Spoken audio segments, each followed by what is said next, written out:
É, Trata-se de um projeto executado no âmbito do PROAD SUS.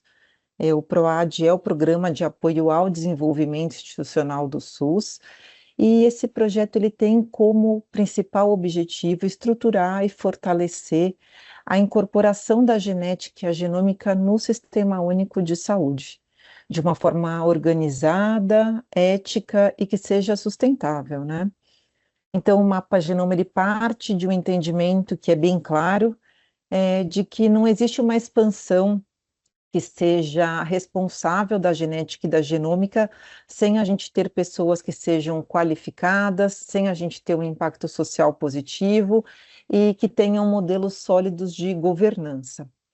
É exatamente nesse contexto que a gente insere o subprojeto da qualificação, que é um dos nossos subprojetos no projeto, no qual este workshop faz parte. Então, quando a gente desenhou o Mapa Genoma Brasil, entendemos que não bastava somente a gente investir em tecnologia, em exames, em infraestrutura, em sequenciamento genético.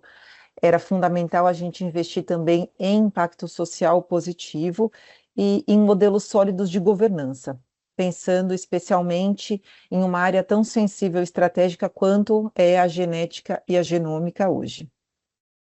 Então, por isso, a gente propôs como entrega esse workshop de ESG em genética e genômica, e ele foi pensado para a gente poder apoiar profissionais, instituições, a refletirem sobre como que a gente pode estruturar os seus serviços e os projetos, considerando sustentabilidade, ética e responsabilidade institucional também.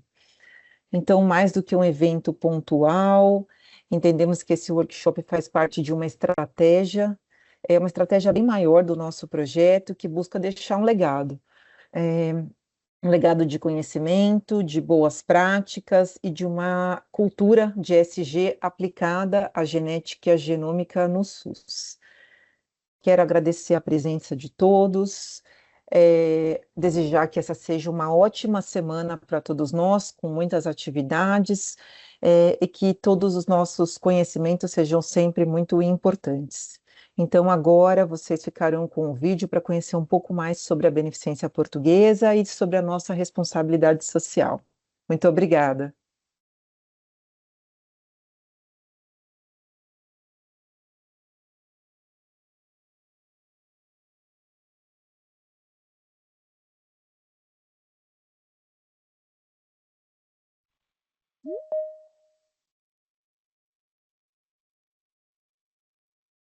A responsabilidade social faz parte do DNA da BP. E 2025 foi mais um ano em que transformamos números em cuidado real.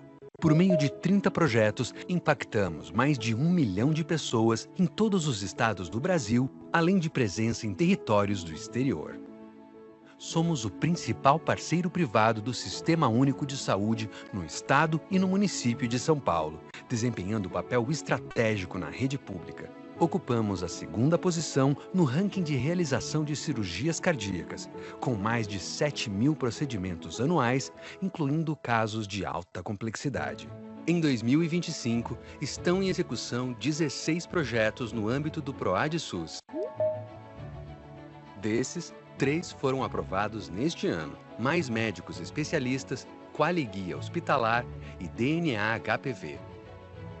Foram mais de 1,5 milhão de laudos de eletrocardiogramas emitidos pelo projeto Boas Práticas da BP. Mais de 70.000 teleatendimentos conectando pacientes do Maranhão, Piauí e Alagoas a especialistas da BP por telesaúde e garantindo resolutividade em 97% dos casos. Mais de 100 transplantes de medula óssea pelo projeto TMO Brasil Assistencial, promovendo esperança e excelência no cuidado do SUS. Mais de 4.600 profissionais de saúde inscritos no curso de Qualificação em Saúde das Mulheres. 15.000 espectadores em um único projeto do Mapa Genoma, demonstrando os avanços da genética e da genômica.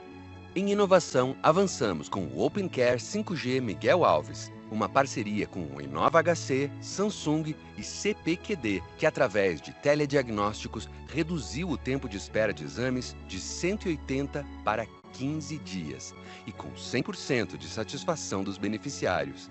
Em 2025, o Cardio for Cities deu início a uma nova fase de expansão, ampliando sua atuação para 5 estados brasileiros, 46 municípios e 1.143 unidades básicas de saúde, com potencial de impacto direto sobre 12,5 milhões de pessoas usuárias do SUS.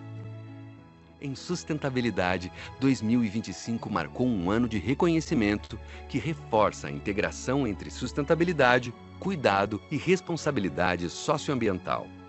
Publicamos o Índice de Sustentabilidade BP na revista Science, um modelo que integra indicadores ESG diretamente à gestão hospitalar e ao desempenho da nossa liderança. Também atuamos nas principais agendas nacionais e internacionais da COP30, onde o futuro da saúde é discutido e decidido. Toda essa atuação dialoga com a filantropia da BP, uma filantropia que investe em conhecimento, tecnologia, formação e cuidado para valorizar a vida. E não se transforma a saúde sozinho. Hoje contamos com o Ministério da Saúde, CONAS, CONASENS, Município e Estado de São Paulo, além de outros 52 parceiros estratégicos com quem temos atuação conjunta em projetos de apoio à saúde pública. Nada disso é acaso, é impacto realizado. E seguiremos ampliando nossa atuação estratégica para valorizar a vida onde quer que ela aconteça.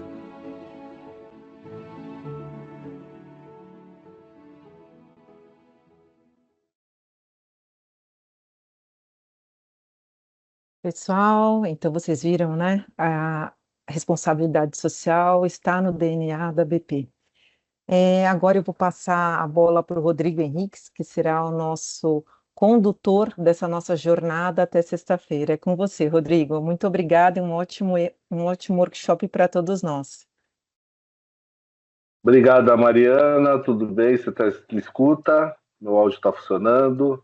Vemos sim. Mariana, eu vendo desse vídeo, fico até emocionado e quero deixar o registro aqui do quanto feliz estou de poder participar dessa iniciativa por vários motivos.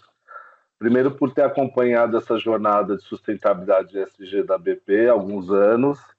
E segundo, porque eu sou um fã do ProAdSUS e um fã dos projetos de vocês. Assim, o impacto que se faz, não só na vida de pessoas, mas no município e na saúde, acho que vai de encontro com um propósito que eu também me dedico à saúde, que é fazer essas mudanças. E aproveito aqui, antes de compartilhar a apresentação, deixar o registro do meu agradecimento também a toda a equipe, começando da Maria Alice, a Juliana, né? A Liz e a Jéssica da área de ESG, que me convidou, e quando fizeram esse convite eu não titubeei em aceitar, porque, como eu disse para vocês, eu sou um fã e para mim é um prazer enorme estar aqui falando sobre esse assunto com vocês. Então, assim, é só obrigado e o carinho de toda a equipe do Mapa Genoma Brasil, do José, da Amanda, do Lucas, enfim, de todos eles, que juntos preparamos essa semana, né? Eu sempre brinco, essa overdose aqui de SG, e vocês vão ver, o pessoal que está acompanhando aqui a gente vai ver esse vídeo também posteriormente, que a gente faz o SG está mais perto das nossas vidas do que a gente imagina, né? Às vezes a gente não coloca isso como algo SG ou sustentabilidade, enfim, mas vocês vão perceber ao longo desse workshop que ele está mais perto do que a gente imagina e talvez seja mais fácil de praticá-lo do que se pensa, né? Muita gente pensa, isso é para uma instituição do tamanho da BP, você viu quantos prêmios, enfim. Mas não, eu vou me apresentar, mas rapidamente, só para finalizar essa introdução, eu sou especialista da saúde e eu tive a oportunidade já de implantar isso em pequenos municípios do Brasil, no interior do Nordeste do Brasil, no Norte do Brasil, no Sul, Sudeste. Então, é possível, pessoal, eu tenho a deixar essa mensagem para vocês, que é possível transformar o nosso ambiente de trabalho, o nosso negócio, em algo de impacto positivo, tá? Então, eu vou compartilhar aqui com vocês, senão eu vou falar, perder aqui o meu tempo. Deixa eu só compartilhar a apresentação. Alguém só me posiciona, eu estou vendo agora a tela cheia, né? Se todos estão vendo na tela cheia, sim. ok, né? Sim, tá, Rodrigo. obrigado. Então, eu vou passar aqui. O que a gente, né, junto aqui com a equipe do Mapa Genoma Brasil, o que a gente preparou para essa semana, né? Porque são muitos os assuntos. Quando a gente fala de ESG, dentro do setor saúde, e mais especificamente dentro do setor, dentro da genômica, né, e do genoma, o que a gente preparou, né? Foram dias e dias de conversa, enfim, então a gente está praticamente separado de que forma, né? Hoje a gente faz uma introdução do pilar ambiental, né? Amanhã a gente finaliza essa parte de introdução trazendo um pouco de uma questão que ainda no Brasil, vou mostrar para vocês, fora costuma estar um pouco mais, não é tantos laboratórios, mas está um pouco mais, vamos dizer assim, normal, a questão das certificações para laboratórios de genômica ou de genoma com a questão de sustentável, né? Então vou mostrar para vocês isso amanhã. E aí amanhã é um dia de muita dinâmica, né? Nossa preocupação ao elaborar esse workshop é que mais do que trazer conceitos, era tentar trazer um pouco também da prática, de como que a gente pode ajudá-los, né? Cada um aí dentro da sua perspectiva, a trazer ou implantar isso no seu dia a dia, na sua clínica, no seu hospital, ou então no seu laboratório, seja lá onde for. Então, essa era uma preocupação. Então, no dia 3 da manhã, a gente tem muita dinâmica, a gente vai trazer para o dia de amanhã. No dia 4, que é a quarta-feira, a gente traz o pilar social, né? E no dia 5, a gente traz também as dinâmicas envolvendo as questões de ordens sociais. Muitas provocações, muitas reflexões que estão aí nesse dia 5. E, por fim, no dia 6, a gente fala da governança, né, da governança corporativa, governança de dados e IA, né, a inteligência artificial. Trago isso também como um componente de atenção, de observação e também de oportunidade. Vocês vão perceber, pessoal, ao falar de ESG, ao falar de sustentabilidade e ao falar dessas perspectivas, sempre a gente vai falar de risco, a gente vai falar muito de risco, tá? Mas todo risco também traz oportunidades. Então a gente também vai falar um pouquinho disso na sexta-feira, finalizando aí com uma construção, uma ideia de um roadmap, como que a gente aplica isso na prática, né? Eu vou me apresentar agora, eu sou um consultor, eu faço isso fazer 17 anos, implantando questões de ESG e sustentabilidade nas organizações de saúde. E, por fim, aí a gente vai falar de como se reporta isso também com as práticas que se tem feito nesse sentido, tá? Então, essa é uma agenda que a gente preparou com muito carinho e assim, a cada dia eu vou passar de um bloco para outro e, ao passar de um bloco para outro, a gente sempre vai abrir para ver se tem perguntas, enfim. Então, fiquem muito à vontade de perguntar. É, de fato, um assunto novo? É, de fato, algo, né, que gera dúvidas nas pessoas? Então, fiquem à vontade para perguntar, tá? Não tem pergunta errada aqui nesse nosso dia, tá? Errado não é não perguntar. Então, fiquem muito à vontade, ok? Falando um pouquinho do Rodrigo, né? Então, vou passar aqui um pouco do porquê eu estou aqui, né? Falando sobre isso.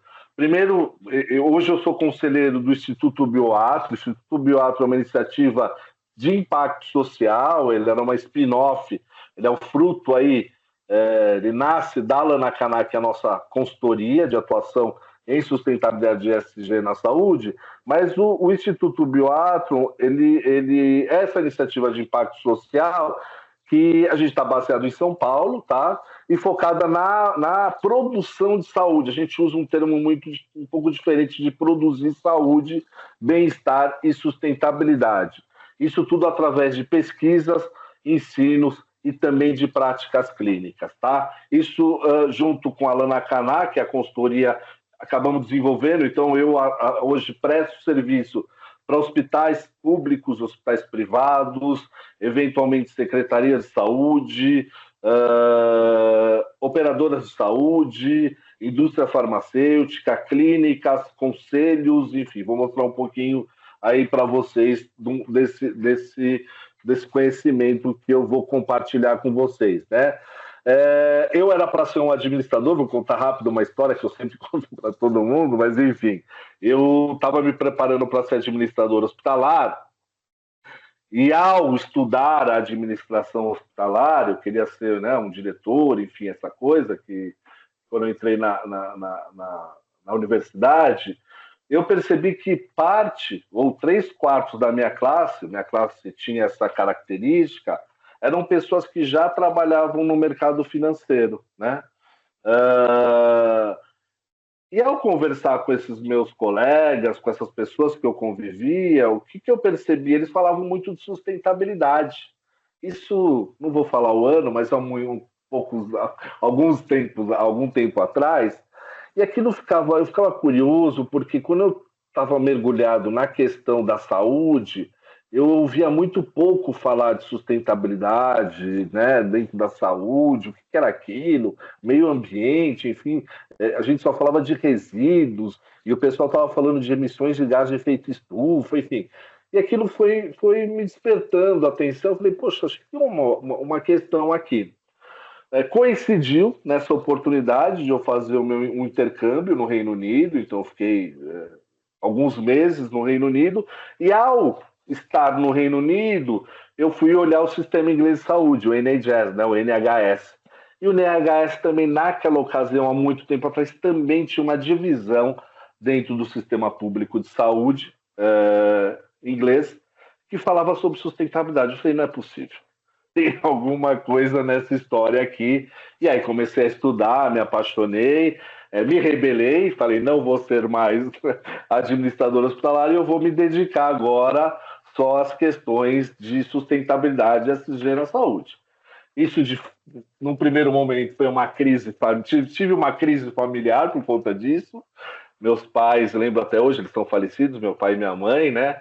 Mas o que é isso? Você vai mudar de administração hospitalar para falar de sustentabilidade? O que você vai fazer? Vai plantar árvore? Vai beijar baleia na boca? O que você está pensando com isso? Enfim, então teve uma crise e no final tudo está dando certo, né? Hoje eu tenho praticado bastante isso. É uma coisa que eu amo, adoro, e por isso eu estou aqui com vocês, tá? Então, através do governo britânico, né? Então eu tive como eu sabia que eles já estavam desenvolvendo, a gente fez um intercâmbio com eles, de troca de informações, enfim, de tentar trazer um pouquinho do que estava acontecendo de lá para cá, e eles também aprenderem, né? No final, o que a gente percebe é aquilo que eu falei para vocês inicialmente. A gente faz muita coisa bacana, tá? Talvez não tão com o plano de fundo, puxa, olha, isso é sustentabilidade, isso é OSG, enfim. Então, eles também se interessaram bastante por coisas nesse sentido. Mas com isso tudo eu tinha uma dificuldade, a gente tinha muito pouca literatura, e ainda temos, tá, pessoal?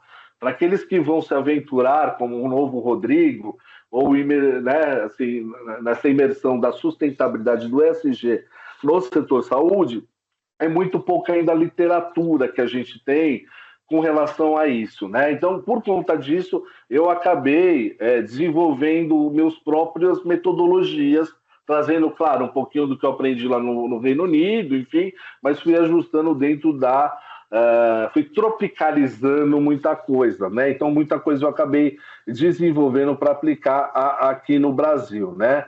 E, naturalmente, fui fazendo parcerias. Então, a gente tem fazendo um grupo de trabalho da Global Report Initiative, que é uma iniciativa holandesa para relatórios de sustentabilidade. A gente vai ver isso lá na última aula, vou mostrar um pouco para vocês.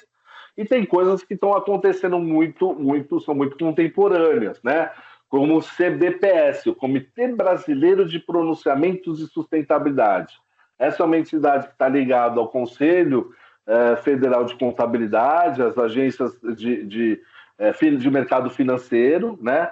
Que discutem questões a serem implantadas, e a gente tem um grupo de saúde dentro desse comitê. E, por último, aqui cá estou, eu dou aula, né? Eu sou apaixonado pelo tema, eu não sou um professor diário, mas sempre que me convidam, eu venho para poder falar um pouquinho e compartilhar um pouco daquilo que eu aprendi e venho aprendendo com relação a ESG dentro do setor saúde, tá? Então, esse é um pouco do Rodrigo. Pegando um pouco da história, o que me chamava muito a atenção quando eu comecei a falar disso, eu acho que é uma questão fundamental para a gente começar a entender e preencher todas essas questões relacionadas ao tema ESG, é saber de história, né? Então, assim, quem falava disso no passado? Como eu disse para vocês, a gente não tem muita literatura sobre isso, construindo essa lógica do passado, presente, enfim. Então eu fui buscando muita informação, mergulhando em muita referência, e aí eu chego num primeiro carinha chamado Hipócrates, né? Nada mais, nada menos de quem? O pai da medicina, né? Então quando a pessoa fala, nossa, sustentabilidade ESG é uma coisa nova, eu falo, opa, peraí. Hipócrates, né? Ele já, lá no seu tratado de Ares, Águas e Lugares, ele escreveu que os fatores ambientais, como o clima, por exemplo, a qualidade da água, ela influenciava a saúde das populações. Então, essa história do que a gente vai contar hoje, desse impacto e do que está acontecendo hoje com a crise climática, porque a gente já ultrapassou a questão de chamar de mudança, porque a mudança já ocorreu, a gente está vivendo uma crise climática. Hipócrates, lá num dos seus tratados, ele descreveu isso muito bem, desse impacto que tinha a questão com a saúde, tá? Isso também aconteceu com o Edwin, que era um sanitarista, né? E aí ele falava muito das questões, ele fez um dos caras que fez a reforma sanitária, né? Então ele também falava dessa questão muito das doenças, do ambiente ligado às doenças, assim como um outro médico, né? Que é o Rudolf, um alemão, que também enfatizava, e aí ele traz um pouco das questões sociais, né? Mais do que questões ambientais, ele também falava das questões sociais. E aí vou abrir um parênteses rápido, a gente fala hoje muito dos determinantes de saúde, né? O quanto os determinantes de saúde impactam a saúde da população, né? E quando eu falo de determinantes da saúde, eu falo, por exemplo, da moradia. Uma pessoa sem moradia, ela pode ter um impacto maior na sua saúde daquela que tem moradia. Uma pessoa endividada, com questões, por exemplo, de ordem financeira, ela tem um impacto maior. E assim por diante. Uma pessoa que não se alimenta bem. Então, esses determinantes, né? Rudolf já falava dessas questões de condições sociais, e hoje a gente vê isso sendo resgatado e trazendo quando a gente fala da questão da sustentabilidade na saúde. Então, é claro que tem outros atores, outros elementos nessa história toda, mas esses são os que eu gosto e trago como referência. Depois disso, eu trago mais três aqui, que é o René Dubos, né? O René, ele é um dos caras que popularizou, não foi ele que criou o termo, tá, pessoal? Mas ele popularizou um tema que a gente às vezes vê muito recorrente, principalmente o pessoal da sustentabilidade, fala, pense globalmente, haja localmente, né? Dubos também era um médico, né? E ele foi um dos primeiros a serem convidados nesses eventos da ONU, que agora a gente vê a COP30, né? Na apresentação da BP mostrou o quanto a BP participou da COP30. No primeiro evento lá da ONU, a ONU pediu para que ele fizesse um artigo, e esse artigo traz essa questão do impacto da sustentabilidade, do meio ambiente, das questões sociais na sustentabilidade. Trago depois a Harlem Brundtland, né, a primeira-ministra da Noruega, que pouca gente sabe que ela também era uma médica, né? Ela trouxe o primeiro, né, a relação do desenvolvimento sustentável. Tereza, eu vou acabar de bloco em bloco, Tereza, aí eu vou, na mudança desse bloco, a gente abre para pergunta, tá? Só para a gente não parar. Eu não sei se você tocou por engano, mas aí a gente faz algum comentário. Eu vi que você colocou a mão aí, tá? Mas a gente fala. Saúde pública, né? Então ela era uma médica, então ela falava muito da questão da relação da saúde pública e sustentabilidade, mas ela que traz o conceito do desenvolvimento sustentável. Depois eu trago o John Elkton, esse não é médico, né? Então desses todos que eu trago agora, ele não é um médico, mas é um cara fantástico, e se vocês gostam de ler e têm curiosidade, ele tem um livro que é, assim, imperdível, que chama Canibais de Garfo e Faca, tá? Precisa ler, onde ele justamente faz essa provocação da organização empresa, seja, né, tamanho da empresa, não pensar só no lucro, mas nesse equilíbrio entre questões econômicas, ambiental e social, que ele chamou isso de triple bottom line, o tripé da sustentabilidade, né? Onde as empresas, as organizações têm que equilibrar a questão do dinheiro, do meio ambiente e da sociedade. Em resumo, né, não adianta eu ganhar dinheiro e poluir, ou ganhar dinheiro e não poluir, mas tratar mal o meu funcionário, tratar mal a sociedade. Não adianta também eu não ganhar dinheiro e só trabalhar,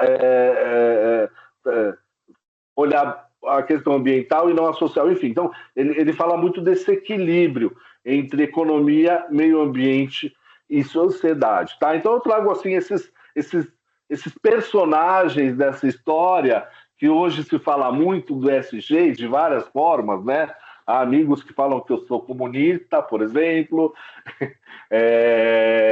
Tem gente que não entende muito bem o que é isso, enfim. Então, essa história que se fala bastante, ela não começou agora, tá? Ela já começa há algum tempo das pessoas provocando e despertando essas informações, tá? E, por fim, chegando no conceito ESG, eu trago o falecido Kofi Annan, né?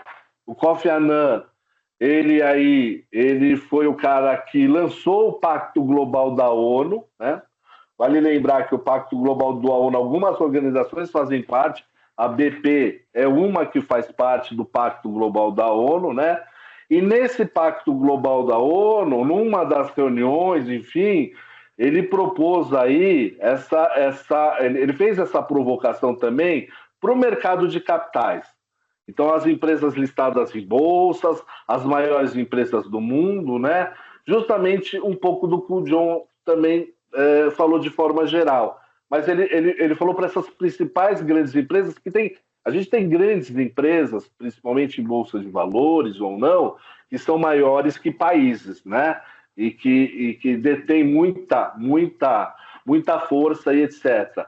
Então, ele falou muito dessa questão também do investimento responsável, falava de riscos e oportunidades e de ter uma governança corporativa forte, né? E aí ele tem esse relatório que chama Who Cares Wins, né? Onde ele fala e traz essa questão sobre o ESG, ambiental, social e governança. Muitos de vocês talvez perguntem, ESG, por que ambiental, social e governança nada mais é do que a primeira letra, né? Environment, que é o ambiental, o A, o S do social e o governance, o G de governança, né? Então, se a gente for fazer uma tradução aqui para o português, a gente falaria no ASG e não ESG. E se vocês colocarem no Google ASG, vocês vão ver que tem publicações, acho que vocês vão ter material referenciado aí nessa sigla ESG. E tem aí conceitos novos que eu não vou entrar aqui, mas, por exemplo, EESG, por exemplo, incluindo econômico, ambiental, social e governança. Mas a governança ela já traz esses elementos, essa preocupação e esse equilíbrio da questão da responsabilidade financeira também, tá? Mas também tem uma linha de pensamento que fala um pouquinho sobre a questão EESG, e aí vocês também podem se deparar isso ao estudar, ao vasculhar e ao buscar mais informações sobre a questão do ASG. Então, a gente fala do ambiental, social e governança. O que pouca gente não sabe, e aí trouxe aqui para vocês um breve resumo, né? Que sustentabilidade não é a mesma coisa que ESG. Embora sejam muito parecidas, embora tenham muita conexão, elas não são a mesma coisa, tá? Muita gente acha que é a mesma coisa, e eu trouxe aqui uma referência até da Bolsa do Brasil, a B3, né, que é a Bolsa de Valores aqui do Brasil. Ela fez um caderno muito interessante falando sobre ESG, e ela traz essas diferenças. E quais são elas? Começa na perspectiva, né? Então, sustentabilidade, a gente fala do econômico, ambiental e social, né? Lembra o John Elton, lembra, né, a Brundtland falando ela desenvolvimento sustentável. O ESG fala do ambiental, social e governança. As motivações da sustentabilidade são desafios e demandas da própria sociedade. O ESG, ele nasce, a motivação dele é a demanda do mercado financeiro. O nível de ambição da sustentabilidade é definido pela ciência. O ESG é definido por parâmetros de mercado. Os atores da sustentabilidade são múltiplos, tá? É governo, setor privado, sociedade civil, por aí vai. O ESG é mais voltado para o setor privado, embora não se limita a ele. O público da sustentabilidade são todos os segmentos da sociedade. O ESG é principalmente o mercado financeiro. O foco da sustentabilidade, gestão dos impactos, o ESG, gestão de riscos, ESG, impacto nos resultados financeiros. No fim, a minha sugestão é fazer um bem bolado dessa ideia aqui, tanto da sustentabilidade quanto do ESG, porque elas fazem muito sentido, seja a organização que você for, seja numa organização não governamental ou filantrópica, como a Beneficência Portuguesa, por exemplo. Então, vocês viram aí, ela tem uma divisão, ela tem uma área que trabalha isso, ela é reconhecida por isso já, até uma organização, por exemplo, listada na Bolsa de Valores, como a Redditor São Luís, que tem hospitais, operadoras de saúde e é listada em bolsa. Então, qualquer um de nós podemos ir lá e comprar papéis da Redditor. O que a gente percebe são os reguladores, né? Enquanto ainda no setor saúde, né, hospitais filantrópicos ou entidades nesse sentido, não tem ainda uma pressão muito forte com relação a isso, dentro da Bolsa de Valores, né? Então, como a gente vê a questão do ESG, a gente tem a CVM, que é o órgão regulador, aqui, né?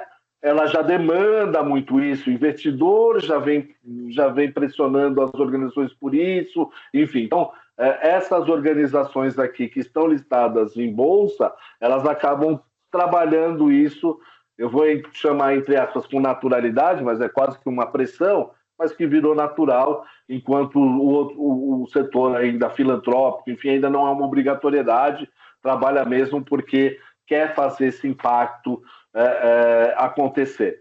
E, por fim, o que a gente, assim, de modo geral, a gente tem algumas leituras que valem reflexões, e aí a gente pode interpretar de várias maneiras, né?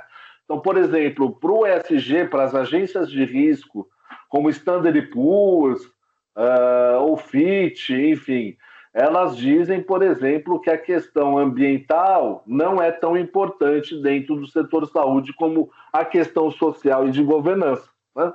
Já para a sustentabilidade, ela não faz essa distinção, ela entende que tudo tem que ser trabalhado, né? Então, às vezes tem um olhar desse setor menos para algumas coisas e mais, mas isso é muito dinâmico e vai mudando. O que a gente percebe agora, por exemplo, é um olhar, né? E eu venho acompanhando uma dessas reuniões que é o Fórum Econômico Mundial, que ali está todo mundo lá, uma preocupação muito grande do impacto da mudança climática na saúde, né? Em que sentido? Desde os aumentos de doença, né? E aí chama a atenção para duas em especial, duas especialidades que a gente tem mergulhado e organizações envolvidas a elas têm trabalhado muito, que é a questão da oncologia e a questão da cardiologia. e eu sei que o Mapa Genoma também olha essas duas especialidades também com profundidade. E por quê? Porque cada ano saem novas evidências do impacto da mudança climática, da poluição, de hábitos alimentares, etc., relacionados às questões oncológicas, né? E as questões do coração também voltadas à poluição, etc. E agora muito até assustador, se vocês tiverem a oportunidade de ver, os relatórios da Nature sobre microplástico, tá? Microplástico. O fato é, todos nós que estamos reunidos essa noite para falar e ver sobre isso aqui, vocês podem ter certeza que a gente tem um pouquinho de microplástico dentro do nosso corpo agora. E o que se percebe dentro da cardiologia é esse impacto muito forte, né, dentro da região do coração, o que está trazendo muita doença, enfim. Então tem muito estudo, e quem tem curiosidade, a Nature, ela fez um relatório no ano passado muito interessante, que vale a pena olhar com muita profundidade, com muitos dados, junto com a The Lancet, né? A The Lancet também tem tratado esse assunto com muita seriedade. A The Lancet, ela criou, dentro do seu portal, uma área só sobre o impacto da mudança climática, da sustentabilidade na saúde, olhando de um ponto de vista do periódico médico, da pesquisa, né? Então vale a pena olhar também isso, porque isso tudo, para finalizar essa primeira parte, ela está em linha com a tendência que a gente vê hoje quando a gente fala de ESG, de sustentabilidade. Então vocês vão ver que a gente vai falar da água, da energia, muitos de vocês talvez já ouviram, vamos economizar água, vamos economizar energia. O que está sendo discutido hoje, e em linha com o que a gente está aqui falando, é dos procedimentos e dentro do setor saúde. Então, recentemente, participei de um webinar que era o impacto ambiental da cirurgia de coluna, o impacto ambiental do cateterismo, o impacto ambiental de uma cirurgia de LCA de menisco. Então, assim, a gente vai começar a mergulhar nos nossos procedimentos. Por quê? Porque já é quase que consenso que água, energia, dentro dos estabelecimentos, das estruturas, isso não há mais discussão, é fato, tá? E aonde entra a genômica nessa história junto com o genoma? Tem tudo a ver, pessoal. Vocês vão ver, a gente vai passar por todas essas etapas. Tá na veia. Até brincamos, né, nos vídeos que a gente estava fazendo.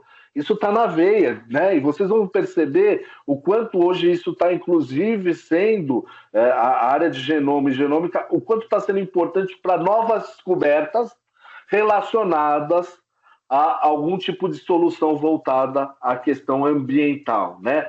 O que a gente vai tratar hoje aqui com mais profundidade.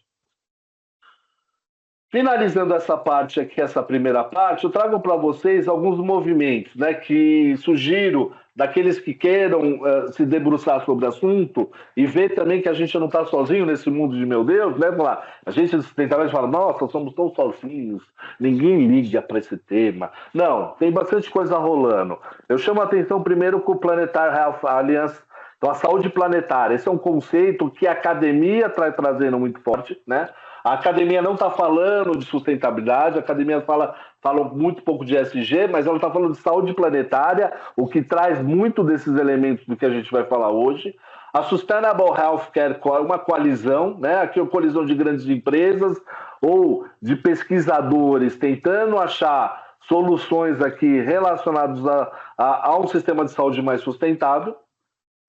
Esse terceiro aqui é muito interessante, são médicos ativistas mesmo do Reino Unido. Os caras ficam na frente das empresas de petróleo, não deixam os caras passar, os caras vão presos, é aqueles caras que vão passando, os caras vão carregando eles, enfim. São médicos assim, bem ativistas que estão contra a questão, principalmente da questão do petróleo, né? uma série de impactos na saúde no Reino Unido. Aqui era uma instituição canadense que também ela muito parecida com a Sustainable Healthcare, ela na verdade também ela traz soluções e novas reflexões sobre o sistema de saúde sustentável. O ATACHE, que é uma aliança de transformação, de ação de mudança climática e saúde, que é um braço da OMS, a Organização Mundial de Saúde, né? Ela acaba aqui, ó, a WHO, né? Ela acaba desenvolvendo também, então a Organização Mundial de Saúde também agora tem uma divisão voltada só sobre a questão da questão ambiental e o impacto na saúde. O Centro de Sustentabilidade Britânico também voltado à questão da saúde. Aí o CAR-Health Alliance é uma aliança de médicos aqui voltados são vários colégios, colégios de cirurgiões, colégios britânicos, que fazem parte aqui de uma aliança para a mudança climática e saúde. Uma aliança de enfermeiras sobre mudança climática na Europa. E trago para vocês duas coisas muito, muito recentes, tá? O Centro de Saúde Planetária e Sustentabilidade no Canadá, que é a primeira universidade, vamos dizer assim, dedicada aos primeiros cursos de graduação dedicado à sustentabilidade e saúde. Então, vamos ter graduação agora, quando não também a inserção de pelo menos um módulo nas graduações de todos os cursos de saúde sobre sustentabilidade. Vai ser muito comum. John Hopkins está muito forçando isso, começou a forçar isso nos Estados Unidos. Então, na John Hopkins, todos os cursos de saúde começam a ter.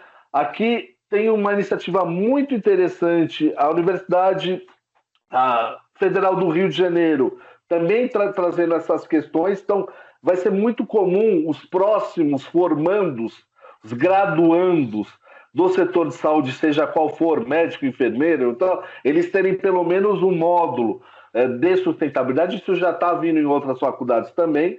E aqui um de Singapura, né? O Centro de Medicina e Sustentabilidade. Também uma graduação, pós-graduação e doc voltado para a questão da medicina e sustentabilidade, né?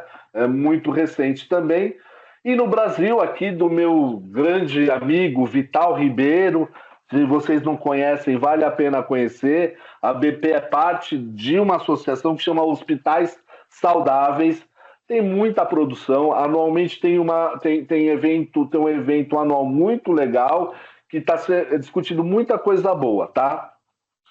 E, por fim, uma iniciativa, tem outras, tá? Trouxe só algumas para vocês. E, por fim, uma iniciativa muito bacana que chama Médicos pelo Ar Limpo, tá? Aqui tem bastante material, por exemplo, relacionado às questões cardiovasculares e ao ar limpo, né? A gente tem aí um dos nossos mestres, o professor Dr. Paulo Saldiva, que fez agora um artigo, eu agora só não me engano se saiu na JAN ou na BMG, ou enfim, ele saiu num periódico médico falando, porque antes se falava muito da relação da poluição com os pulmões. E agora eles fizeram um estudo muito com profundidade da relação também com o coração, né? Com as doenças do coração. Muito bacana, quem tiver também interesse, é o Dr. Paulo Saldiva, um fera, uma pessoa que tem estudado isso com muita profundidade também. Então, são esses um pouco dos movimentos que a gente vê mundo afora. Então, não estamos sozinhos, né? Não estamos sozinhos nessa história aqui. E, por fim, eu vou falar um pouco para vocês, na semana que vem, dois movimentos que são duas certificações para laboratórios. O My Green Lab, muito laboratório de indústria farmacêutica, né, acabam participando desses movimentos, mas aqui a gente sabe agora, recentemente, existe uma grande organização de saúde no Brasil que começou a se preparar para o My Green Lab aqui, que tem hospitais envolvidos, enfim, e o LIF, tá? Que esses movimentos a gente vai falar amanhã. Antes de passar para as notícias, pessoal, alguém quer fazer algum comentário? Eu vi que alguém, eu não sei se foi por engano ou não, alguém levantou a mão, por favor. Alguma questão?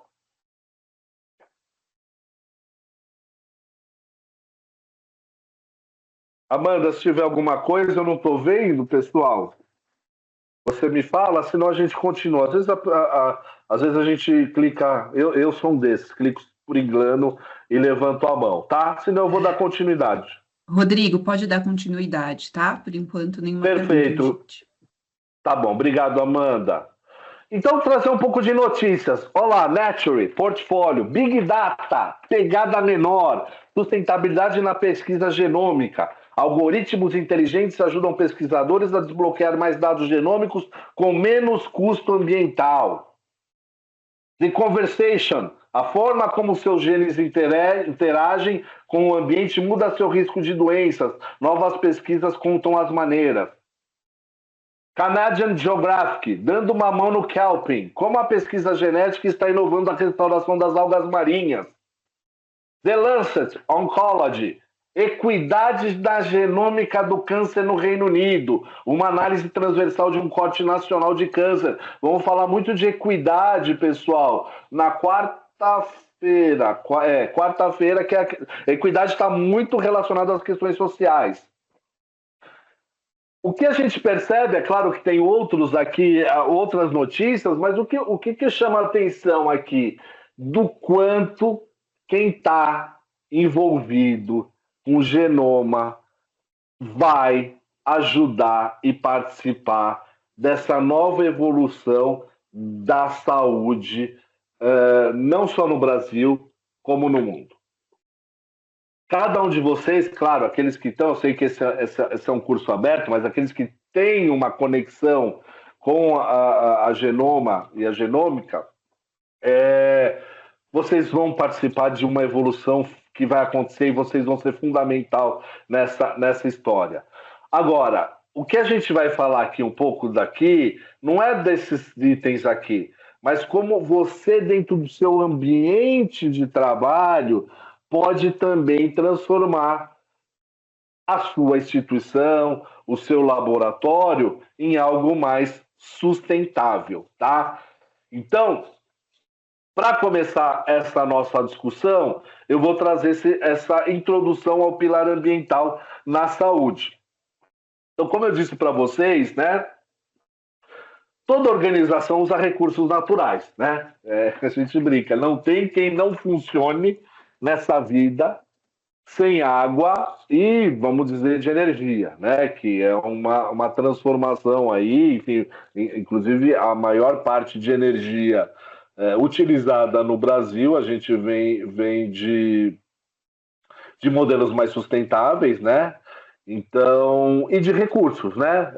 Matéria-prima, não tem qualquer tipo de atividade. O que a gente vai ter, pessoal, são atividades que usam isso mais e atividades que usam isso menos. Não tem atividade que não use isso, tá? Então, logo, quando a gente fala do pilar ambiental, a gente está falando do uso de recursos naturais, né? E, naturalmente, esses recursos geram impactos. E aí também a gente tem as questões de riscos ligados, né? Como consequência desses impactos. Então, lembra, eu falei para vocês, a gente vai falar muito de gerenciar risco, né? Essa questão ambiental. E alguns dos exemplos de temas, não foi nada muito, talvez, que você já não tenha visto nessa discussão. Questão de energia, uso de água, a geração de resíduos, as emissões de gás de efeito estufa. Inclusive, a gente tem um dado muito interessante. Se o setor saúde fosse um país, nós seríamos o terceiro maior emissor de gases de efeito estufa no mundo, né? Então, a gente tem dados como Estados Unidos, em geral, as grandes nações, os serviços de saúde geram algo em torno de 5, 6% das emissões de gases de efeito estufa dentro daquele país. E é interessante, voltando lá no velho Hipócrates, né? Não sei se temos médicos aqui com a gente, mas o médico ele faz o juramento de Hipócrates. E o juramento de Hipócrates, ele falou que não causar dano. E quando a gente fala não causar dano, não é só não causar dano no paciente, que é o core lá do nosso negócio, mas é ampliar esse olhar para tudo. Então, é não causar dano para o paciente, não causar dano para o ambiente, não causar dano para o meu colega de trabalho, não causar dano para a sociedade. E essa é a visão que nós, do setor saúde, temos que ter ao trabalhar a questão da sustentabilidade ESG. Mas voltando aqui, uso de produtos químicos e aí também essa questão da conformidade ambiental, né? Então, de praxe, você não consegue abrir um estabelecimento legal, né? Porque ilegal você pode tudo, mas seja um laboratório, um hospital, uma clínica, sem, por exemplo, licenças ambientais, né? Embora está sendo afrouxada, né, dentro do nosso país, nós temos ainda uma licença, a gente precisa dessas licenças para operar, ok? Então, o pilar ambiental, ele fala de recursos naturais, de impacto e risco. E nada mais do que eficiência e responsabilidade, ok? Quais princípios? Trouxe aqui alguns para vocês quando a gente fala dos princípios ambientais. Primeiro, da precaução e da prevenção, né? Então, tem aquela coisa, vamos reduzir, né? Vamos reduzir o nosso resíduos. Como que a gente reduz? Gerando menos resíduos, né? Então, é muito interessante, a gente faz essas análises, enfim, olha, nossa, a gente produzia 2 toneladas de resíduos, agora a gente produz um pouquinho menos. Olha que legal, estamos sustentáveis. Não, será que não dá para precaver e produzir menos ainda? E aí são várias as iniciativas que dá para fazer nesse sentido. Eu vou citar algumas hospitalares, por exemplo. Alguns hospitais estão fazendo parceria com o fornecedor, onde o cara não traz, por exemplo, mais uma caixa de papelão para dispensar algum tipo de mate, de um material, né? Ele vem no quê? Ele vem numa caixa vai e vem. Ele vem na caixa, vai lá na farmácia satélite, seja lá qual for, aquilo ou vai pro depósito, né? Pro armazenamento, e volta aquela caixa. Não se produz caixa de papelão nessa interação, tá? Então, são questões de se pensar. A outra coisa é usar, né? Eu preciso usar aquilo ou não? Ou preciso usar? E aí eu não vou entrar no mérito, a gente talvez teria uma aula para falar sobre isso, e aí a gente teria que chamar a CCH para falar, por exemplo, sobre o uso de luva. O uso de luva no setor saúde. Aí a gente teria um dia aqui para falar disso, né? Temos que usar sempre luva? Não, né? Então, essa precaução, essa prevenção parte ao primeiro princípio que a gente tem na questão do ambiental. Eu devo usar isso, devo gerar isso, tá? O segundo é os deficientes de recursos, né? E aqui fica eu que trabalho com o setor público, a gente tem que prezar aquilo como se fosse nossa casa, ou mesmo o ambiente que a gente trabalha. O que está acontecendo aqui, pessoal, não sei, né? Não é uma coisa comum, mas as grandes organizações de saúde, por exemplo, como a BP, vocês viram lá na frente, na introdução, ela tem o índice de sustentabilidade dentro da BP. Aquilo está vinculado à estratégia que está vinculado à remuneração variável. Ou seja, parte da remuneração ou a composição de uma remuneração que você ganha ou como bônus, não estou falando da BP, isso em geral, tá? Como bônus ou como, enfim, está vinculado a alcançar esses objetivos. E os eficientes de recursos está vinculado a ele. Então tem gente mexendo no bolso já que não vai pela cultura, já que vamos mexer no bolso. Então isso acontece também. A responsabilidade pelo ciclo de vida, né? Ou seja, do berço, né? O que a gente chama do berço ao túmulo. Então, desde a aquisição de insumo até o descarte final, incluindo transporte, armazenamento, a destinação final, isso dá para ser reciclado? Não dá para ser reciclado? Vamos pensar em logística reversa com o meu fornecedor, enfim. Então, esse é um princípio ambiental. A inovação sustentável, e aí é um campo aberto, né? Aqui são muitos, e a equipe de genoma, ela está muito vinculada a estimular pesquisas nas metodologias, novas tecnologias. Hoje, quase todos os aparelhos dentro de uma organização de saúde, ele está sendo mais eficiente, né?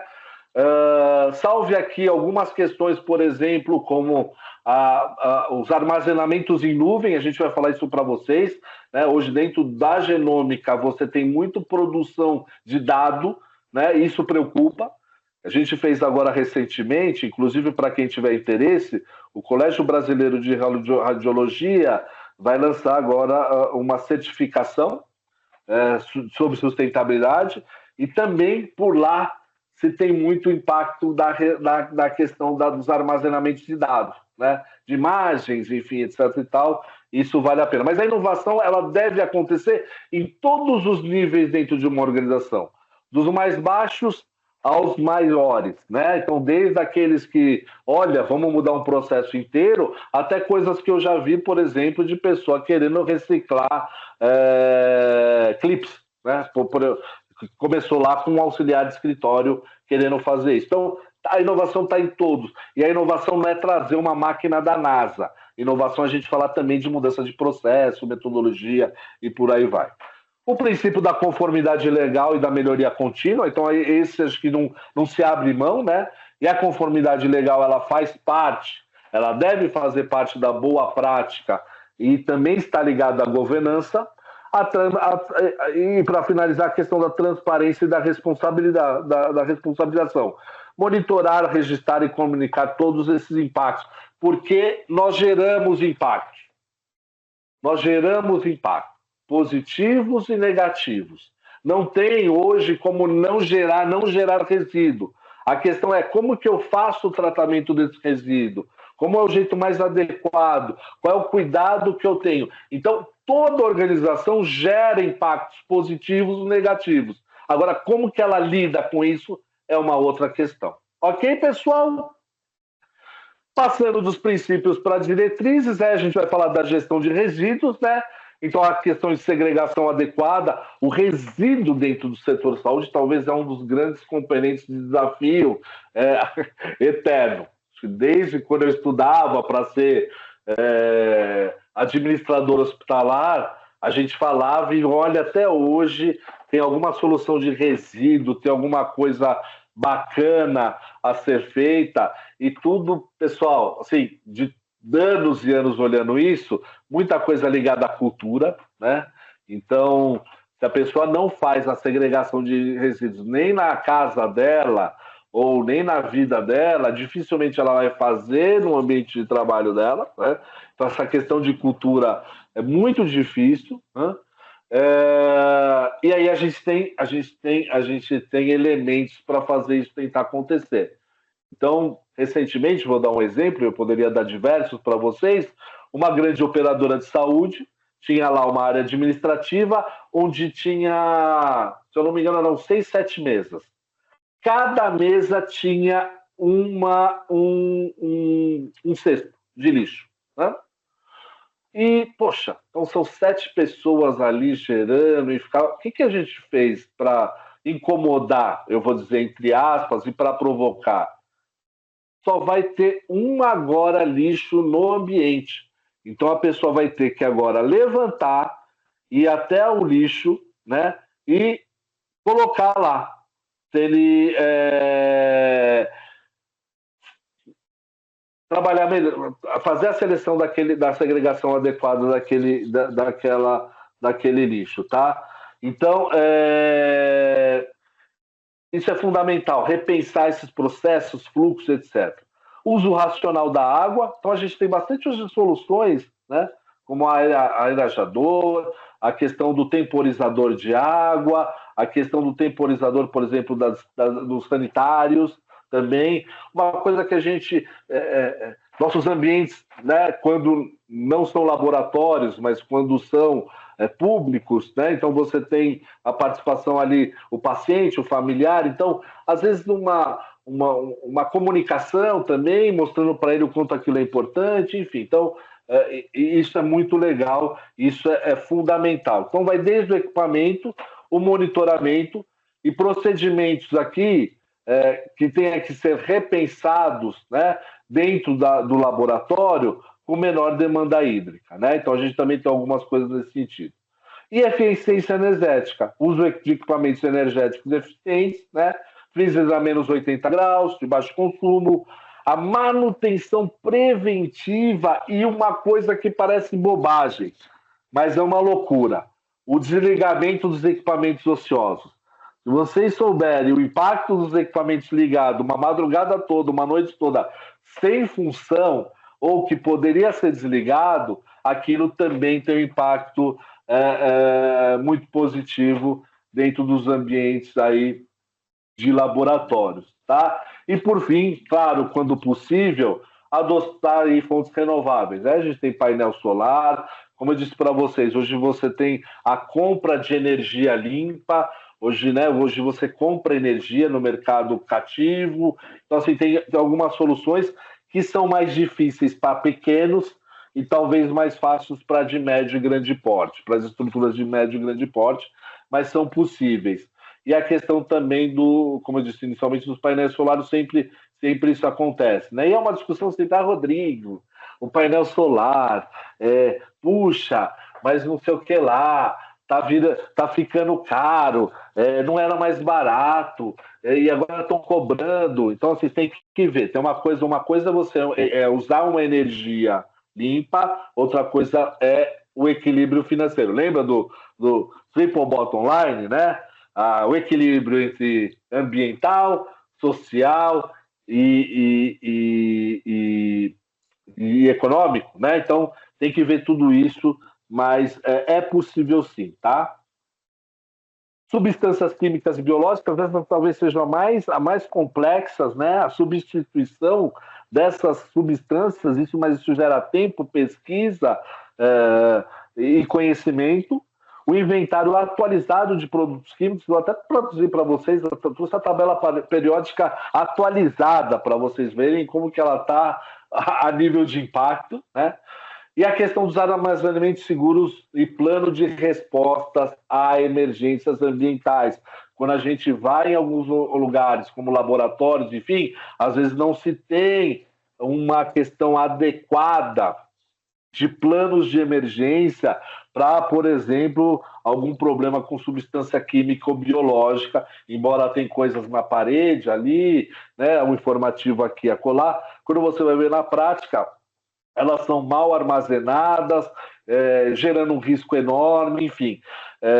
Eu vou fazer aqui uma comparativo, né, claro, olhando para o ambiente hospitalar, né, mas perceba nos 5 últimos anos a quantidade, e aí é uma questão que vou pegar um gancho do químico para ir para o energético, que está um pouco relacionado. Nos últimos 5 anos, a quantidade de hospitais que foram noticiados que pegaram ou tiveram princípio de incêndios. E a gente está falando de hospitais dos mais reconhecidos até hospitais públicos aí também de renome internacional, passando para pequenos também. E a gente tem que tomar cuidado, né? Assim, não sei se é uma coincidência, não sei se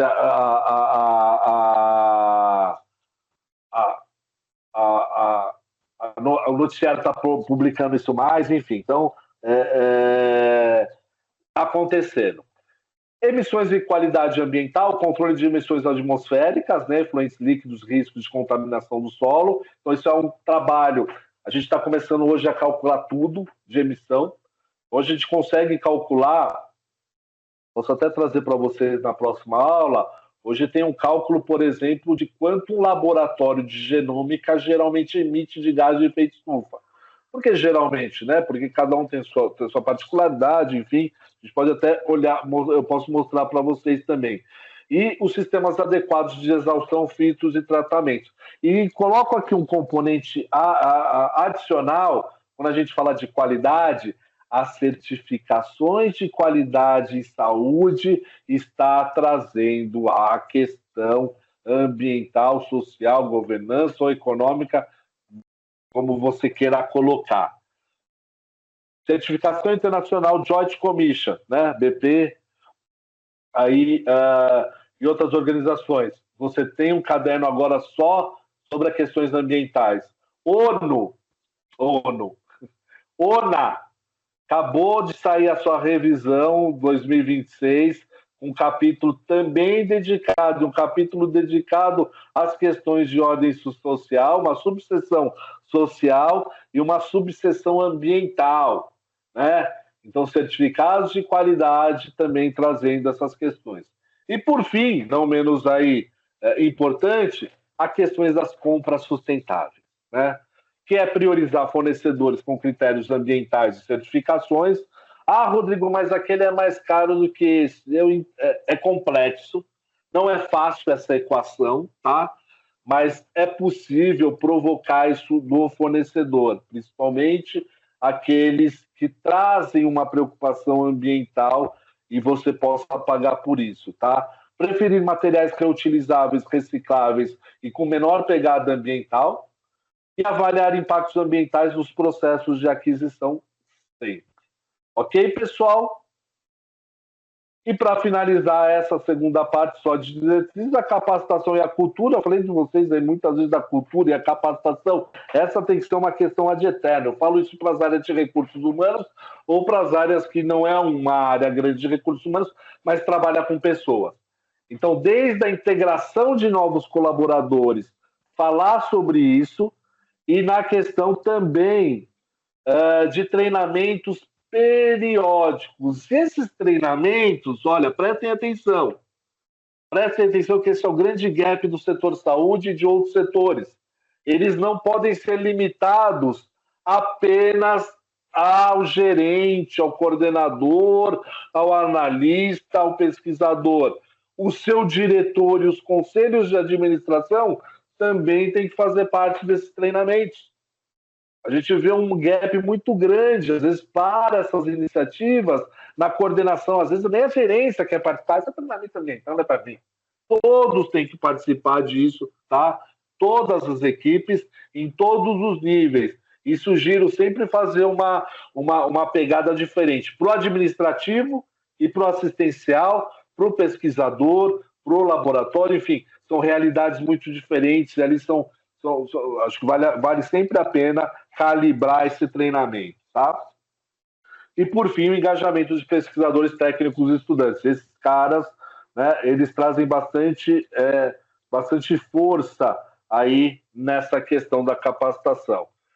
E aí, a máxima da gestão. Nós não conseguimos gerenciar nada daquilo que não medimos. Então, como que eu sei se estou indo bem ou se estou indo mal? Eu preciso monitorar, criar indicadores, né? Fazer auditorias, enfim. Então, eu preciso perpassar por tudo isso para ver, poxa, será que o que eu estou fazendo? Será que a energia gasta em tudo isso? Será que as minhas ações, será que os meus planos estão dando certo? Você vai saber só isso monitorando e estabelecendo indicadores, tá? Indicadores simples ou indicadores aí mais complexos, né? Às vezes, por exemplo, qual o consumo de água por pesquisa, consumo de água por laboratório, então, e por aí vai, dá para ir desenvolvendo várias coisas interessantes nesse sentido, ok? Passando aqui um pouco pela legislação, e é claro que, né, a gente tem legislações que dão subsídio a essa história toda, né? Porque a gente fez um trabalho no Bioatro, a pesquisadora doutora Débora, ela fez uma pesquisa muito interessante, né? Tão perto, tão longe, e falando um pouquinho também de olhar, não dá para a gente trabalhar todos esses conceitos sem também ter algo de legislação, né? A legislação às vezes é chata, não sei o que lá, enfim, mas ela ajuda a compor esse cenário de modo a que as pessoas comecem a se adequar a isso. Um exemplo, por exemplo, disso, e é o clássico, vamos falar de dois, né? Dois aí que acho que todo mundo vem à cabeça. Cinto de segurança e não fumar em ambiente fechado, né? Hoje a gente nem precisa mais, é quase que automático. Existe, claro, a legislação, mas aquilo se virou um hábito, virou uma cultura, né? Então a pessoa fica até, ela pode até acender um cigarro em um lugar fechado, ela vai se sentir incomodada e outros vão começar a se incomodar com aquilo, enfim. Então é algo já natural, né? Então é uma legislação que, se você tirasse hoje essa legislação, praticamente acho que as pessoas ainda iam colocar cinto e ainda assim não iam não fumar em lugar fechado, tá? Então, a legislação ela compõe essa estrutura da boa ação, das iniciativas, né, junto àquilo que o legislador pede. Por isso que eu disse para vocês também lá no começo, dependendo da onde está o laboratório, da onde está a instituição, aquilo é mais cobrado ou menos cobrado, ok? Passando para tendências aqui, né? Eu sempre fico preocupado com o horário, pessoal, e aí qualquer coisa a gente vai ajustando isso nos próximos dias, tá? Mas aqui acho que não vale perder muita coisa. Mas pegando um pouco das tendências internacionais, e vocês vão ver aqui que não foge muito daquilo que a gente falou, né? A questão da eficiência energética e a gestão de infraestrutura, né? Então, aqui para laboratórios de genoma e genomômica, a gente fez aqui um mergulho mais específico, né? Então, as otimizações de freezers e sequenciadores, a integração de energias renováveis nos processos de energia e o monitoramento em tempo real de consumo. Por que isso importa? Sequência e bioinformática consomem muita energia, né? Então, por que isso aqui é importante? Porque a sequenciamento aqui, na verdade, peço perdão aqui, o sequenciamento e a bioinformática consomem muita energia. O planejamento experimental sustentável, o sequenciamento em lote e uso de design eficientes, a padronização para reduzir redundância, né? Essa questão da redundância é muito importante. Eu sei o quanto é difícil, complexo, né? Ele traz mais desafios, né? Mas por que tudo isso importa, né? Até além do uso de inteligente de reagentes e insumos. Menos desperdício quer dizer menos impacto. A redução e a gestão sustentável de resíduos, então minimização dos descartáveis plástico. Plástico, olha, pessoal, é a praga da saúde desse século para frente, tá? É o que eu falei para você. É impressionante o que a gente vai sofrer e os números de doenças ou de impacto que vai ter na nossa saúde a questão do microplástico. Reforço de novo a vocês. Olhem, se tiverem oportunidade, o estudo da Nature sobre microplásticos. Uma profundidade junto com a Lancet, muito interessante, vale a pena ver. Isso aqui, olha, é uma praga, é a nova praga que a gente vai ter que trabalhar isso já no curto prazo. Substituições por questões recicláveis e destinação adequada de resíduos químicos e biológicos, né? E não é aquela jogada, né? Eu vou pegar um clássico aqui, né? Só para dar um exemplo, de que muitas vezes as pessoas fazem em casa, né? O descarte de medicamento ou do próprio químico usado para limpar alguma coisa, aonde ali dentro do vaso sanitário ou no pia, enfim. Então, ter muito cuidado com isso. E por que isso importa? Laboratórios geram grandes volumes de resíduos, tá? E bioinformática verde, algoritmos utilizados para menor custo computacional, armazenamento seletivo de dados, falei para vocês de dados, e o quanto isso vai implicar nos data centers, porque eu vi um dado muito interessante antes de ontem. Os Estados Unidos está produzindo, no último ano produziu mais data centers do que escritórios. Vocês teriam uma ideia, tá? Então, antes aquele servidor que ficava nas organizações, eles ficam agora tudo em nuvem, isso fica tudo num data center, né? E isso tem consumido muita energia. Embora muitas organizações tenham lutado para reduzir esses impactos, eles vêm acontecendo, né? Como a computação em nuvem com métricas de sustentabilidade também é algo aí de uma tendência nos próximos anos. E por que isso tudo importa? Os dados de genômica crescem exponencialmente. Compras sustentáveis e cadeia de suprimento, então critérios ESG em aquisições de kits e equipamentos, engajamentos com fornecedores, falamos aqui também um pouco sobre isso, avaliação do ciclo de vida de materiais, é muito importante essa avaliação. Então, ao comprar esse material, ao homologar esse material, do que ele é feito, então a gente tem um dado, dentro dos hospitais saudáveis vocês podem encontrar isso, dos componentes, por exemplo, que são feitos com DHP ou bisfemol, né? Se você pega as mamadeiras eram feitas de bisfemol, né? E quando aquele processo de aquece, resfria, aquilo vai soltando um componente, inclusive cancerígeno, né? Então, tem um catálogo de produtos hoje, principalmente ou envolvido com plásticos, que tem impactos negativos na saúde humana, tanto do bebê quanto de pessoas, né? Que vale a pena olhar tudo, porque o impacto ambiental começa na compra. Então, a partir do momento... Rodrigo, mas é muito caro, né? A história, por exemplo, do orgânico, né? Ele é muito caro, mas ele não tem, talvez, tanto químico, né? O que é? O caro é no curto ou no médio ou no longo prazo, né? Enfim, então... São discussões, não tem um caminho certo, existem discussões e alternativas, né? Eu tenho organizações aí, clientes, que buscam isso, nesses bolsões verdes, vão falar com as famílias de produtores, então, dá para produzir, não dá, como que dá para fazer, enfim. Então, assim, tudo é possível a partir do momento do despertar e da provocação, né? Então, essa é uma questão fundamental. E aí a cultura e capacitação, treinamento contínuo, né, não pode parar, programas de engajamento e responsabilidade, indicadores de desempenho, as práticas dependem das pessoas. Políticas, governança e relatório, metas ambientais integradas a relatórios, vamos mostrar isso para vocês com mais profundidade no último dia, os padrões ISO ou frameworks do LEAF, MyGreen, Lab ou GRI, que é uma forma de fazer um relatório, auditorias e melhorias, e por que isso importa? Porque sustentabilidade é também gestão estratégica. Integração, e aqui eu chamo a atenção, pessoal, de dois termos que vocês vão ouvir muito daqui para frente. Falei para vocês já naqueles movimentos, saúde planetária e One Health, saúde única.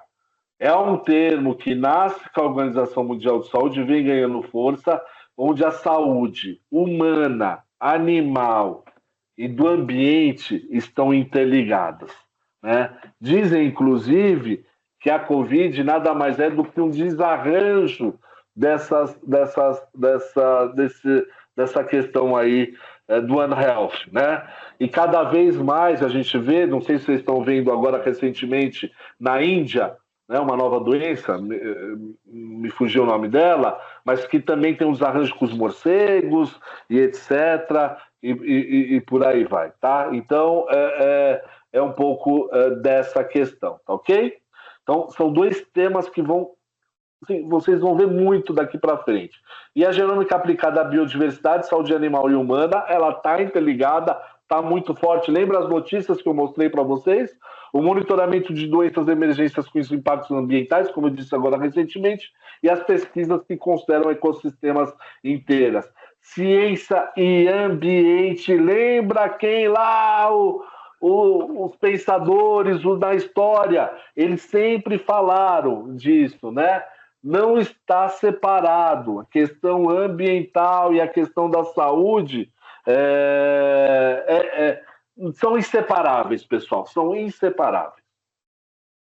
Alguma pergunta nesse bloco para a gente finalizar aqui? A gente vai ter 15 minutos no bloco aqui final. Alguma pergunta que vocês queiram fazer? Amanda, tem alguma coisa que a gente pode falar? Oi, Rodrigo. Tem uma pergunta assim no chat. Mas antes de eu fazer a pergunta, eu gostaria de pedir para o pessoal assinar a lista de presença que está no chat para a gente poder gerar os certificados, tá bom? Então, é imprescindível que eles façam essa assinatura da lista, senão a gente não consegue emitir os certificados dos dias, tá? E em relação à pergunta, Então, foi o José que fez essa pergunta, que é um dos princípios ambientais listados para a saúde é a responsabilidade pelo ciclo da vida. O que esse princípio implica? Essa é a Esse pergunta. princípio é o ciclo de vida do processo. Então, desde da compra da matéria-prima até a questão dos resíduos, ou seja, né? Então, como você pega. Porque para operar o laboratório, ele vai precisar de algum tipo de material e começa lá na matéria-prima, seja para fazer um tubo de ensaio ou qualquer. Ele precisou de alguma matéria-prima. Né? Então, desde a matéria-prima, quando a gente fala do ciclo de vida do processo, e no caso, quando for de produção o produto, mas no caso daqui dos laboratórios são processos, então desde a aquisição da matéria-prima até os resíduos, em todos os elos dessa cadeia a gente olhar os impactos ambientais. Então, desde lá, né, que a gente viu agora, da questão de compras, opa, vou comprar isso que é menos impactante ou mais impactante, até todos os elos até chegar. E no final, isso daqui é reciclável, não é reciclável, vai ser incinerado, não vai ser incinerado, isso daqui dá para reutilizar, enfim. Então, é nessa perspectiva, tá, Amanda? José, no caso, José pergunta, né? Mais Sim. alguma? Não, por enquanto é só essa. Tá, então vamos lá. Qual é a pegada ambiental de um dado genômico, então, né? Qual que é a pergunta de 1 milhão de dólares, né? Antes disso, o que eu trago para vocês? Eu tinha falado para vocês, olha a tabela, olha quem apareceu aqui, ó, tabela periódica, lembro até hoje. Hoje li na cama Robson Crusoe francês e por aí vai. Olha que interessante o que está acontecendo, deixando a brincadeira de lado, né? Recentemente, a Associação Química, né, tem uma associação química, o Instituto Químico Verde, né, eles começaram a querer olhar cada um desses elementos. Então, ele pega aqui o amarelo, ó, disponibilidade limitada, risco futuro de fornecimento, né?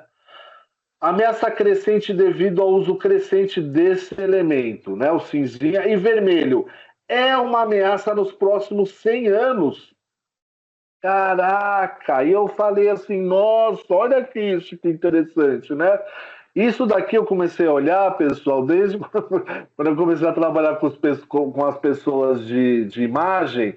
E por quê? Por causa desse carinha aqui, ó. O Hélio.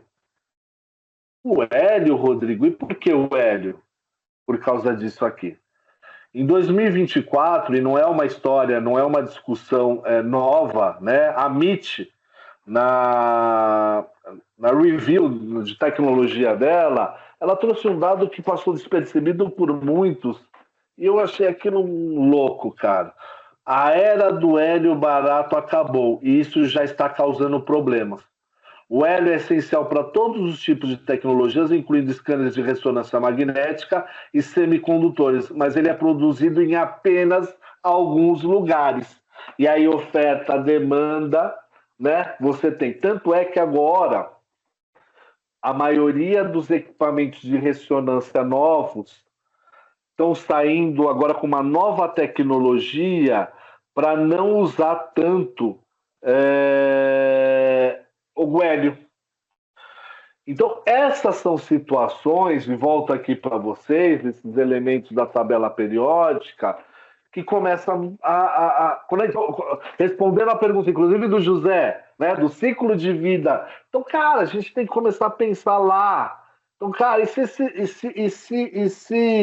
e se algum desses componentes faltar, qual impacto vai ter na pesquisa de genoma, por exemplo, nos próximos anos? Vamos pegar esses em vermelhos, né? E deixo aqui essa reflexão. Ou nas nossas vidas, o que a gente vai fazer? É claro que nós já provamos que a gente consegue lidar e sobreviver, né? Desde aí da era do dinossauro a gente consegue se transformar. Mas precisamos pensar sobre isso. Isso aqui é uma questão muito forte, tá? E aí pensar nessa cadeia de valor aqui do genômica, né? Então, desde a aquisição e preparação de amostras, o sequenciamento genético, o análise bioinformática, armazenamento de dados e descarte de resíduos. Então, eu separei essa cadeia em aqui cinco fluxos, 5 etapas, né? Então, desde a aquisição de reagentes, kits consumíveis, embalagens, os sequenciadores, plástico energia, a computação intensiva aqui, servidores e data centers a colar, backups de segurança e, por fim, os resíduos, né? E fui destrinchando, e tem aqui, né? Então, do sequenciamento genético, os principais impactos ambientais, elevado consumo de energia elétrica, dos sequenciadores, uso contínuo de climatização e controle ambiental, grande volume de plásticos e consumíveis por corrida e dependência de equipamentos de alta complexidade e vida útil limitada, né? O impacto energointensivo e materialmente intensiva aqui deste primeira etapa. Na aquisição e preparo de amostras, alto consumo de plástico, uso de reagentes químicos, alguns tóxicos ou perigosos, embalagens excessivas e cadeia fria no transporte, pegada de carbono logística, fornecedor, importação, por aí vai. Os impactos, geração significativa de resíduos antes mesmo do sequenciamento aqui do processo. Análise bioinformática, principais impactos ambientais, a computação intensiva, com alto consumo energético, reanálises frequentes aumentam o gasto computacional, necessidade de infraestrutura digital robusta, emissões indiretas ou sociedades associadas ao uso de servidores e os impactos chaves, os dados genômicos também têm pegada ambiental invisível ou indireta. Tem o direto e o indireto, assim como os armazenamentos de dados, que vai numa mesma direção ou muito parecida, o consumo contínuo de energia em data centers, falamos sobre isso, os sistemas de backups, então as redundâncias, né, elevam o uso de recursos, e aqui a gente às vezes tem redundância, que a redundância ela é importante, mas às vezes tem um problema aqui, resfriamento de servidores com alto custo energético e armazenamento indefinido de dados pouco utilizados. E aqui qual o impacto-chave? Impacto ambiental persistente e de longo prazo. E no descarte de resíduos, principais impactos ambientais, alto volume de plásticos, resíduos químicos, tratamento e destinação final, baixa segregação e reaproveitamento. Isso daqui sempre é possível quebrar a cabeça, segregar melhor, reaproveitar melhor, né, seja a forma que for. O impacto ambiental é direto e concentrado. Principais riscos ambientais, para a gente finalizar aqui a nossa noite de hoje. Riscos operacionais, custos crescentes de energia e descarte de resíduos. Interrupções por não conformidade ambiental, né? Então você vai ter cada vez um custo crescente de energia, né? E descarte de resíduos. Então, se você reciclar, reutilizar, esse seu custo diminui. E aqui, se você equalizar aqui, você gasta menos. E as interrupções por não conformidade ambiental, uma multa ambiental, uma licença ambiental que não tira, etc., trava um projeto, trava um programa e trava toda aí, talvez, uma solução de um problema. Riscos regulatórios, o licenciamento ambiental, normas de resíduos de serviço de saúde, por exemplo, tem uma norma, então tem que estar dentro da regulação, e riscos reputacionais, contradição entre inovação em saúde e genômica, a gente falar de inovação. Impacto ambiental, então imagina um ambiente totalmente inovador, que não percebe ou não é capaz de olhar soluções nesse sentido, é meio contraditório. Pressão de financiadores, parceiros e sociedade. Financiadores cada vez mais, parceiros, se for governamental, muito, e sociedade cada vez mais despertando para isso e pressionando para que isso aconteça. Ok? Pessoal, antes de entrar aqui numa dúvida, deixa eu parar aqui, eu queria passar só um vídeo para vocês, para a gente finalizar aqui com algumas perguntas finais. E só deixa eu passar aqui um vídeo que eu separei para vocês, para depois a gente trocar. Deixa eu só Deixa eu só falar. A gente está com um probleminha no chat, as pessoas não estão conseguindo mandar as perguntas e nem assinar a lista, mas nós já estamos resolvendo, tá, pessoal? E logo a lista já vai estar disponível. Então a gente pode fazer o E tem seguinte, uma eu vou pessoa que quer fazer passar. uma pergunta, não sei se deixa para o final. Eu vou passar esse vídeo até para você ver se você ajusta aí, Amanda. E caso não for, a gente vai com os bracinhos levantados atendendo cada um, tá bem? Mas só para a gente Combinado. finalizar e a gente ficar livre para poder conversar, ok, pessoal? Deixa eu só deixar na ponta da agulha aqui, me achar, tá? Porque eu tô ficando velho para novas tecnologias. E cadê? Pera lá. Tenham paciência com o Rodrigo. Vamos voltar aqui. Espera aí. Cadê? Espera aí. Espera aí que eu vou pegar.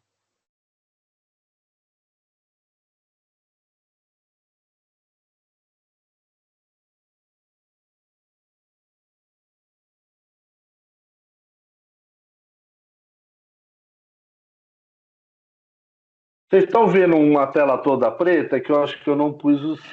Espera aí. Ai, ai. Vou tentar mais um pouquinho, tá? Aqui, achei. Deixa eu só incluir o som, Rodrigo. Ó, agora vai. Você conhece aquela sensação que você tem quando alguém que você ama está doente? Aquela sensação no fundo do seu estômago. É uma sensação que nunca desaparece, nem por um minuto. Bem, todos nós deveríamos ter essa sensação agora porque nosso mundo está doente. Mas a boa notícia é que podemos cuidar dele e fazê-lo se recuperar. Todos conhecemos os sintomas, mas talvez o que não saibamos é que tornar a Terra doente está tornando a humanidade doente. Também afirmam que a saúde do nosso planeta e a saúde humana estão profundamente conectadas. À medida que nosso planeta fica mais doente, nós também ficamos. Doenças crônicas pioradas pela poluição do ar. Doenças infecciosas se espalhando à medida que os padrões climáticos mudam. Mortes relacionadas ao calor aumentam. Desnutrição piorada pelos efeitos da seca. O setor de saúde está se mobilizando e tomando medidas. Mostramos da pandemia o que podemos alcançar quando trabalhamos juntos. E trabalhar em conjunto é vital para reduzir as emissões de gases de efeito estufa e ajudar a Terra a se recuperar. Nosso planeta não é apenas nossa casa agora. Ele é nosso paciente e cabe a cada um de nós ajudá-lo a se curar. Porque é isso que você faz quando alguém que você ama está doente.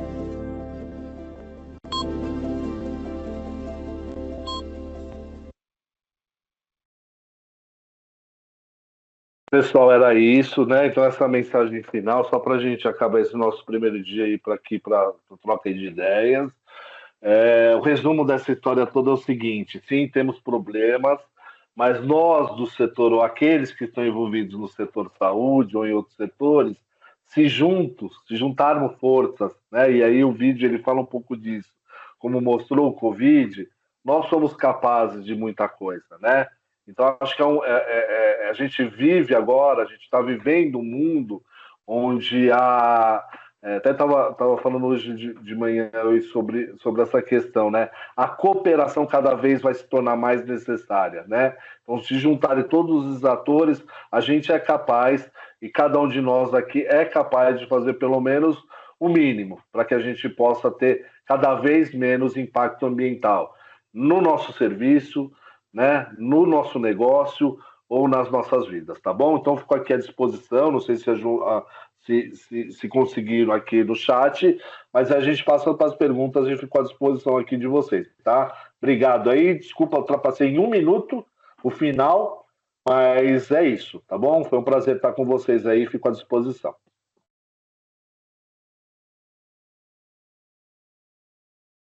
Rodrigo, a gente não conseguiu resolver o problema do chat, Mas se alguém tiver alguma pergunta e quiser fazer, a gente libera o microfone aqui, tá bom?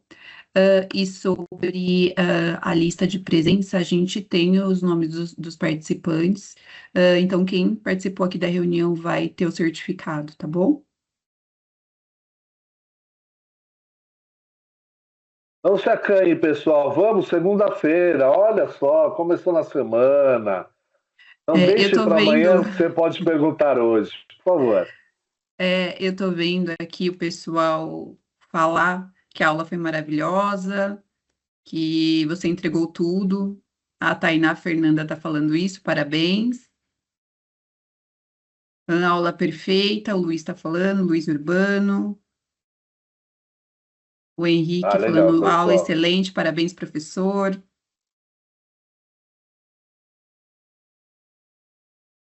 Sim, muitos elogios, Rodrigo. Valeu, pessoal.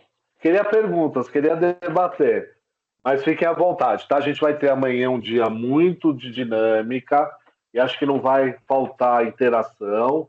A gente, inclusive, vai usar um mecanismo que eu, em particular, gostei bastante, muito dinâmico, muito participativo. Então, também não vai faltar oportunidades, tá? De a gente conversar, de a gente trocar ideia. E a gente vai estar sempre com o Mapa Genoma agora. O Mapa Genoma trouxe essa discussão para dentro e conhecendo bem todos eles, eu sei que para sair agora disso daí vai ser difícil. Então, nos aguente, nos aguente. Sim, e não deixe de participar amanhã, que amanhã vai ser o dia de colocar as coisas, tudo que a gente aprendeu hoje, colocar em prática amanhã, né, Rodrigo? Isso aí. Então tá bom, pessoal, muito obrigado pela participação de vocês e a gente se encontra amanhã.